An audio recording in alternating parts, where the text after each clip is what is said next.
गीता 15वें श्लोक से आगे चालू करेंगे। द्वितीय अध्याय 15वें श्लोक से आगे चालू करेंगे। पहले 15वां श्लोक पढ़ लेते हैं। यं विना व्यतयत्यन्ते पुरसं पुष्वर्षभ समादोख सुखं धीरं सोमृत्वाय कल्पते। भगवान कहते हैं कि एते जो पहले कहा है, पहले क्या कहा था कल? मात्रा स्पर्शास्तु कौन्तेय शीतोष्ण सुख दुखदा आगमा पायनो नित्या तांतितिक्ष्व भारत। मात्रा स्पर्शा, ये इंद्रियों का जो नाप तोल करके स्पर्श करना है, जो आसक्ति के साथ में जो होता है, बोले कि यही सबसे बड़ा दुख का कारण है। तो यहाँ पर भगवान बोलते हैं कि कारण की, बोले कि हे अर्जुन, पुरुष वर्षभ, पुरुष श्रेष्ठ, मानव में पुरुष, पुरुष और पुरुषों में पुरुष के श्रेष्ठ। तो पुरुष श्रेष्ठ अर्जुन, सुख दुख में सम रहने वाले जिस बुद्धिमान मनुष्य में, ये जो बुद्धिमान मनुष्य किसको बोला गया है? जो सुख और दुख के अंदर बराबर का व्यवहार करता है, सुख दुख में बराबर का व्यवहार करने वाला, और धीर, धीर मतलब जिसमें धैर्यवान। तो ऐसे पुरुष को बोला है, ऐसा बुद्धिमान पुरुष जो है, ये मात्रा स्पर्शा, जो ये स्पर्श करने वाले हैं, इनसे विचलित नहीं होता है, इनसे डिस्टर्ब नहीं होता है। और ये जो है धीर सो अमृत त्वाय कल्पते, वो उसको अमृत प्राप्त होता है, मतलब वो अमर हो जाता है। तो ये द्वंद्व जो है, ये द्वंद्व ही एकमात्र हमारा कारण है जो इस संसार में हमको पटके हुए रखता है।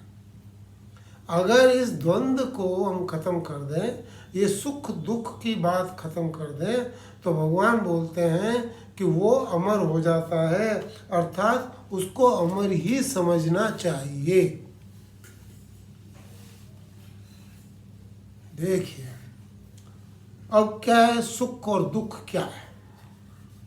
सुख दुख एक मन की सोची हुई कल्पना है। कुछ परिस्थितियां हमारे अनुकूल होती है, कुछ परिस्थितियां हमारी विपरीत होती हैं, जिनको प्रतिकूल बोलते हैं। कुछ अनुकूल परिस्थितियां होती है, कुछ प्रतिकूल परिस्थितियां होती है। अनुकूल परिस्थिति होने से हम उसमें सुख का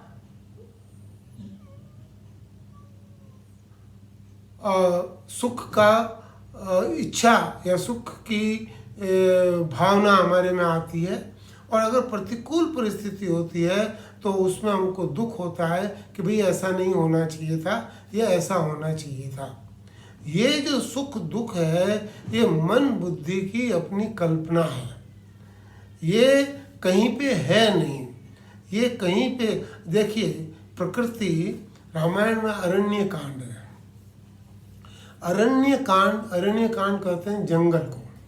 और जंगल के अंदर जहाँ प्रकृति है, जहाँ मनुष्य नहीं है, आप उसको इमेजिन करिए, वहाँ पर प्रकृति में कहीं सुख दुख नहीं है, कहीं पे कोई चीज़ नहीं है। इतने जानवर है, जंतु है, पक्षी है, तालाब है, पानी है, ये सब कुछ है, लेकिन वहाँ पर सारा का सारा सामंजस्य है। वहाँ पर कोई सुख दुख की परिकल्पना नहीं की जा सकती, और वो अरण्य कांड है। और वहाँ पे जब मनुष्य जाता है तो उसको वो सुख दुख की अनुभूति होती है। तो ये सुख दुख की अनुभूति हमारे ही मन की क्रिएट की हुई चीज़ है। अनुकूल परिस्थिति को हम सुख मानते हैं और प्रतिकूल परिस्थिति को हम दुख मानते हैं। सुख मानने पे हम उसको और भोगना चाहते हैं, हम चाहते हैं कि उस सुख की परिस्थिति बनी रहे, और वो बिगड़े नहीं, लेकिन ऐसा होता नहीं है। वो परिस्थिति बिगड़ती है और अनुकूल परिस्थिति जब आती है हम चाहते हैं कि वो नहीं आए, और जितना हम चाहते हैं कि वो नहीं आए वो उतनी ही आती है। तो इसलिए अनुकूल प्रतिकूल परिस्थिति में ये जो सुख दुख का सहन करने का है, ये भगवान बोलते हैं कि अपना मन जो है वो इसके लिए दृढ़ करो, उसको अपना वो उसमें तांत्रिक तिक्ष्व भारत, उसको मजबूत करो ताकि तुम्हारे को ये मन में सुख दुख नहीं हो। तो ये 15वां अध्याय हुआ, 15वां श्लोक हुआ। 16वां श्लोक हम देखते हैं। नास्तो विद्यते भाव ना भावो विद्यते सत उभयोरपि दृष्टोन्तः त्वन्यो तत्वदर्शी भी। अब भगवान बोलते हैं, देखो सुनो, अब यहाँ पे थोड़ी सी मुश्किल बात आ रही है कि भाव की बात कर रहे हैं कि बोले कि एक तो चीज होती है असत, तो एक तो असत है एक सत है। बोले कि असत का तो भाव है ही नहीं और सत्य है उसका अभाव नहीं है। सत्य का अभाव नहीं है और असत का भाव नहीं है। बोले तत्वदर्शी पुरुषों ने इन दोनों को तत्व से देखा है।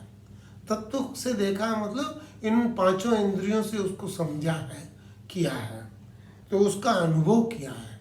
अब हम कैसे अनुभव करें? सत्य है उसका अभाव नहीं है, असत्य है उसका भाव नहीं है। देखिए समझिए, जैसे मिट्टी है, मिट्टी से सिकोरा बनता है, घड़ा बनता है, तवा बनता है, कई सारे बर्तन बनते हैं।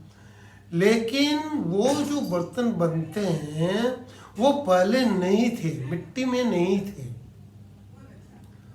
और जब वो टूट जाएंगे, वो जो खत्म हो जाएंगे, तो वो वापस मिट्टी हो जाएगी। इसलिए वो जो सिकोरा आपने बनाया था वो सिकोरा पहले भी नहीं था, आखिर में भी नहीं रहेगा। तो ये सिर्फ बीच में हमको सिर्फ दिखता है, ये दिखना भी असत है, और इसलिए इसको बोला है ये असत है। तो असत का कोई भाव नहीं है। और सत्य क्या है कि मिट्टी, मिट्टी पहले भी थी, मिट्टी बीच में जब सिकोरा था तब भी मिट्टी थी, और मिट्टी जब सिकोरा नहीं रहेगा तब भी मिट्टी रहेगी। तो मिट्टी पहले भी थी, बीच में भी थी और बाद में भी थी। जो तीनों काल में रहता है वो सत्य है, और वो उसका अभाव हो नहीं सकता, मिट्टी का अभाव हो नहीं सकता। तो ये जो है, इस एग्जाम्पल को हमको अच्छे से समझना पड़ेगा। ये एग्जाम्पल दूसरे तरीके से बोलते हैं, सोने के आभूषण। सोने के आभूषण बहुत सारे, कंठी बन गई, अंगूठी बन गई, हार बन गया, सब चीज़ें बन गई। तो उसके अंदर जो डिफरेंट आभूषण बने हैं वो आभूषण असत है, सत्य तो सिर्फ वो सोना है। अगर आप सोने को पहचान जाते हैं तो बाकी किसी चीज़ की जरूरत नहीं है। तो ये जो चीज़ है ये असत्य भाव है। असत्य भाव का कहीं पर स्थान नहीं है, वो विद्यते नहीं, वो रहता नहीं है, और सत्य का अभाव नहीं है। कहने का मतलब ये है कि यहाँ पर परमात्मा से ही ये सारी चीज़ें बनी हैं, और परमात्मा ही सत्य है, और परमात्मा के अलावा बाकी सारा का सारा असत्य है। तो ये जो चीज़ है ये वो ही जानता है जिसने परमात्मा को तत्व से जान लिया है। जो तत्वदर्शी है वो ही इसको जानता है। तो ये यहाँ पे ये बताया है। इसको और हम आगे डिटेल में और आगे आएगा तो और आगे इसको समझने की कोशिश करेंगे। पर यहाँ पर सिंपल तरीके से आप ये समझ लीजिए कि एक सत्य है, एक असत्य है। असत्य का कोई भाव नहीं है और सत्य का अभाव नहीं हो सकता। तो ये चीज़ यहाँ पे बताई गई है। सत्य चेतन और असत जड़, जो हम चेतन जड़ की कल इससे पहले वाले में हमने बात की थी। और 70वां श्लोक, अविनाशी तु तद्विद्धि येन सर्वमिदं ततं विनाशम व्यवस्यास्य न कश्चित् क्रतुमारति। भगवान कहते हैं कि इस मृत्यु जगत में, इस संसार में, मृत्यु जगत मतलब इसका ये जो है इसका नाश हो रहा है, हर एक चीज का नाश हो रहा है। तो ये जो पहले ही बताया था असत, ये असत है। तो असत के अंदर उस अविनाशी को पहचान, अविनाशी को तो जान, जिससे ये संपूर्ण संसार व्याप्त है। इस अविनाशी का विनाश कोई भी नहीं कर सकता है। ये अविनाशी कौन है? कि परमात्मा। तो यहाँ पे ये बताया है कि उस अविनाशी को पहचान, जो इस पूरे मृत्यु संसार को, ये जो चलता हुआ हमको दिखता है लेकिन इसमें कुछ है नहीं, इसका शुरू हुआ और इसका अंत होने वाला है, इसके बीच में ये दिख रहा है, ये संसार बीच में दिख रहा है। इसके पहले भी ये नहीं था और इसके बाद में भी नहीं है। दोनों तरीके से है, जैसे कि हमारे जन्म के पहले भी ये नहीं था और जन्म के मृत्यु के बाद में भी ये नहीं रहेगा। तो ये एक संसार हो गया। और दूसरा, अगर आप इस संसार को पूरा संसार मानते हो तो ये संसार कभी पैदा हुआ था और ये संसार कभी जाके खत्म होगा। दोनों तरीके से अगर समझ लें तो ये अंत वाला है, ये इसका नाश होना है, ये अविनाशी नहीं है। इसमें अविनाशी तत्व को समझने की बात है, तो उसको समझो। तो कैसे समझे? तो आगे 28वीं में बताया, अंतवंत इमे देहा नित्ययोक्ता शरीरिण अनाशिनो प्रमेयस्य तस्माद् युध्यस्य भारत। तस्मात् युद्धस्य भारत, हे अर्जुन तुम इसलिए उठो और युद्ध करो। अर्जुन ने क्यों बोला कि युद्ध नहीं करेंगे? अर्जुन ने ये बोला कि मेरे सामने ये खड़े हैं, इनको मैं कैसे मारूं? तो भगवान यहाँ पे बता रहे हैं, अंतवंत इमे देहा, ये जो जानने में आते हैं, ये शरीरी या देह वाले, ये अंत वाले कहलाते हैं। इनका अंत होता है। अविनाशी जानने में न आने वाले, जो अविनाशी नहीं है और जो नित्य रहने वाले नहीं है, उन सब का अंत होता है। तो जो तू समझ रहा है कि तेरे गुरु द्रोण और तेरे पितामह भीष्म पितामह ये अंतवंत वाले या ये अविनाशी हैं, तो ये अविनाशी नहीं है, ये भी मरने वाले ही हैं, ये अंत वाले हैं। इसलिए हे अर्जुन तुम उठ खड़े हो और युद्ध करो। इसमें ये बताया कि ये देह जो है ये अंत वाली है, ये पंच तत्व की देह है, ये अंत वाली है, इसका नाश होना है। तो इसलिए तुम ये मत समझो कि तुम्हारे नहीं मारने से ये नहीं मरेंगे, और तुम ये भी मत समझो कि तुम इनको मार रहे हो। तो ये जो चीज़ है ये यहाँ पे थोड़ी सी बताई है कि कैसे इसको समझना चाहिए। और इसलिए हे अर्जुन तुम उठो और युद्ध करो। 19वां श्लोक, य एनं वेति हन्तारं यश्चैनं मन्यते हतम् उभोतो न विजानीतो नायं हन्ति न हन्यते। अब इसको और एक्सप्लेन किया, जो अभी बताया था कि ये देह अंत वाली है। तो यहाँ पर बताया कि क्या चीज़ है कि ये जो मनुष्य है इसमें शरीर में रहने वाला शरीरी, शरीर में रहने वाला कोई नाम देना पड़ता है, तो उसको बोला कि ये शरीरी है। जैसे जीव भी एक नाम दिया हुआ है, ऐसे ये शरीरी है। ये अविनाशी शरीरी जो है, ये अगर कोई इसको समझता है कि ये मरने वाला है, इस शरीर के अंदर जो तुम्हारी आत्मा है इस आत्मा को अगर कोई ये समझता है कि ये मरने वाला है, या कोई ये समझता है कि इसको मारा जा सकता है, तो ये जो दोनों जो चीजें समझने वाला है वो इनको ठीक से जानते नहीं है, क्योंकि ये आत्मा नायम हंति न हन्यते, न तो ये मरती है न इसको मारा जा सकता है। एक बार वापिस समझिए, बोला कि इस शरीर के अंदर जो शरीर ही रहने वाला है, मान लीजिए आत्मा, मान लीजिए जीव, जिसको भी आप समझना चाहते हो, वो जो शरीरी है वो मनुष्य, बोले कि उसको कोई अगर ये समझता है कि ये मरने वाला है या इसको मारा जा सकता है, तो वो दोनों ही ये नहीं जानते कि यह न तो मरता है न इसको मारा जा सकता है। तो इसलिए उसकी जो समझ है वो समझ अज्ञान से भरपूर है, क्योंकि ये सब हम जानते हैं। ये है सांख्य योग, अज्ञान को दूर करने की बात बताई है कि कैसे है।